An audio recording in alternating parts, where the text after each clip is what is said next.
Good morning students. आज का हमारा टॉपिक है क्लास 8 का चैप्टर नंबर 2 लाख की चूड़ियाँ। तो आगे हम शुरू करते हैं। नमस्ते बदलू काका, मैंने कहा। ये कौन कह रहा है? इसमें लेखक कह रहा है। जब वो बदलू से मिलने के लिए जाता है तो वो क्या कहता है? नमस्ते बदलू काका। फिर बदलू काका क्या बोलते हैं? नमस्ते भैया। उसने मेरी नमस्ते का उत्तर दिया और उठकर खाट पर बैठ गया, परंतु उसने मुझे पहचाना नहीं और देर तक मेरी ओर निहारता रहा। पहले लेखक जब जाता था तो वो बहुत छोटा था और फिर वो काफ़ी समय के बाद गांव में अपने मामा के घर गया था। तो फिर जो बदलू थे उन्होंने लेखक को पहचाना नहीं। उसने नमस्ते ले ली और खाट पर तो बैठ गया, पर वो उसको लेखक को देखता रहा कि है कौन है। फिर लेखक उसको क्या बताता? मैं हूँ जनार्दन काका, आपके पास से गोलियां बनवा कर ले जाता था। मैंने अपना परिचय दिया। लेखक बताता कि मैं जनार्दन हूँ काका, जो आपसे क्या था, लाख की गोलियां बनवा कर ले जाता था। बदलू फिर भी चुप रहा, मानो वह अपने स्मृति पटल पर अतीत के चित्र उतार रहा हो। और तब वह एकदम बोल पड़ा, आओ आओ लल्ला, बैठो, बहुत दिन बाद गांव आए। तो बदलू फिर चुप हो गया और वो सोचने लग गया कि कौन लेके जाता था, कौन था।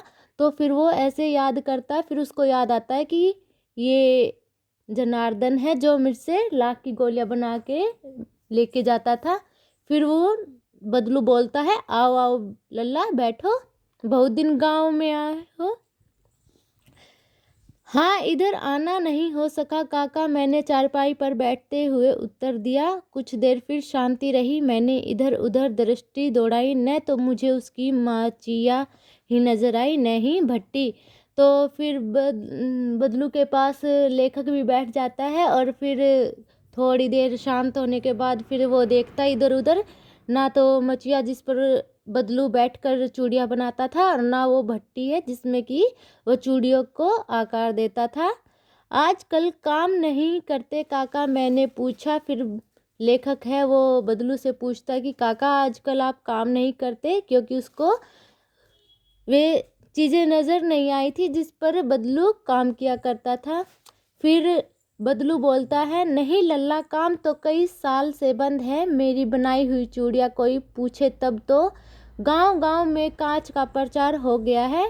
कुछ देर चुप रहा, फिर बोला, मशीन युग है न यह लल्ला, आजकल सब काम मशीन से होता है। खेत भी मशीन से जोते जाते हैं और फिर जो सुंदरता कांच की चूड़ी में होती है, लाख में कहाँ संभव है।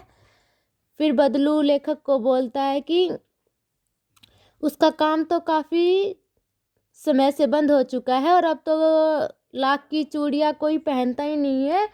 बहुत कम देखने को मिलता है कि लाख की चूड़ियाँ पहनता है। अब तो हर जगह कांच की चूड़ियाँ चल गई हैं।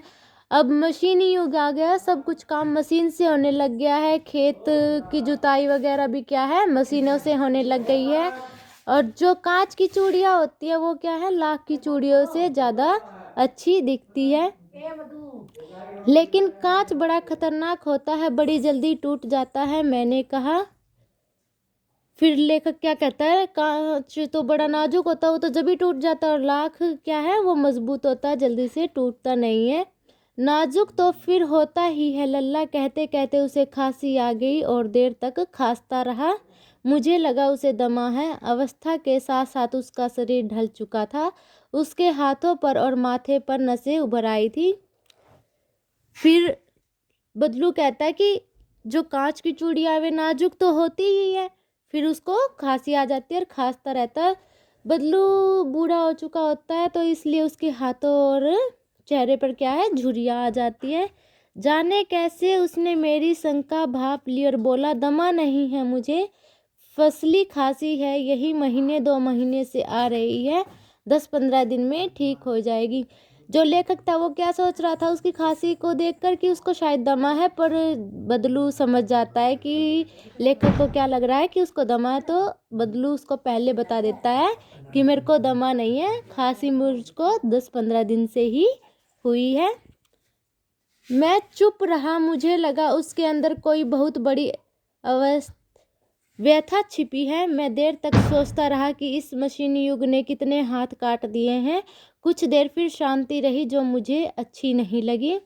तो फिर लेखक क्या सोचता है कि जो मशीनी युग आया है उससे क्या है, हाथ काट दिए का क्या मतलब है कि मशीनी युग आने से क्या हुआ कि लोगों का रोजगार छिन गया है। बहुत से लोग क्या है मशीनों के आने से बेरोजगार हो गए हैं और फिर वापस से शांति छा जाती है, जो कि लेखक को बिल्कुल भी अच्छी नहीं लगती है।